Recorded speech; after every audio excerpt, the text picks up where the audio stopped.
राहता शहरामध्ये माननीय नामदार राधाकृष्ण विखे पाटील यांच्या संकल्पनेतून सदगती घाटाची अतिशय सुंदर अशी निर्मिती झालेली आहे। हा घाट सुसज्ज होण्यापूर्वी या परिसरातील लोकांना अतिशय ओबडधोबड अशा दगडांवरती बसावं लागत होतं। हा परिसर असा सुंदर करण्यात आला। या ठिकाणी दशक्रियाविधीचे सर्व कार्यक्रम चांगल्या प्रकारे व्हावेत यासाठी सर्व नियोजन करण्यात आलेलं आहे। तथापि राहता शहर व परिसरातील लोकांना या सुविधेचा फायदा घेणं, उपयोग करणं हे काही समजत नाही असंच दिसून येतं आहे। या परिसरामध्ये 10व्याच्या निमित्ताने जे खौर केलं जातं, डोक्याचे केस काढले जातात, त्या ठिकाणी त्यासाठी हा सुंदर असा ठिकाण बनवण्यात आलेलं आहे। शेड बनवण्यात आलेले आहे, ओटे बनवण्यात आलेले आहे।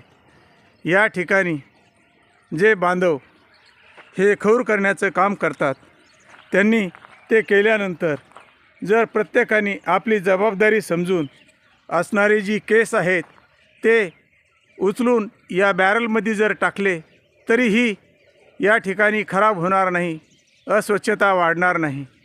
नगरपालिकेच्या माध्यमाने या ठिकाणी 2 बॅरल्स ठेवण्यात आले, परंतु आपण बघू शकतो की एक बॅरल हा अशा प्रकारे या ठिकाणी जे राहता शहराला पिण्याचं पाणी जातं त्या पिण्याच्या पाण्यामध्ये पडलेलं आहे, तर दुसरा बॅरल वरती आहे।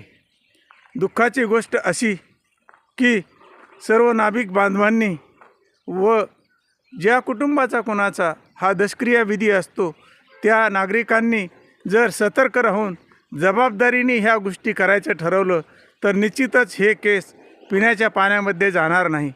पर्यायाने राहता शहरातील नागरिकांचं पिण्याचं पाणी खराब होणार नाही याबाबत निश्चितच काळजी घेणं अतिशय गरजेचं आहे।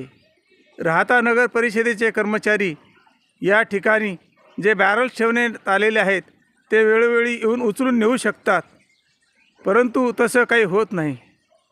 दुसरं असंही होऊ शकतं की नगरपालिकेचे कर्मचारी या ठिकाणी येऊन यांनी रोज एक दिवसाआड जर समजा हा परिसर स्वच्छ केला तर अशा प्रकारे हा घाट खराब होणार नाही। या ठिकाणी ही जे केस आहेत ते पिण्याच्या पाण्यामध्ये मिक्स होणार नाही, याची यापुढील काळात नगरपालिका प्रशासनाने दक्षता घ्यावी। तसेच या ठिकाणी गरजेचे योग्य सूचना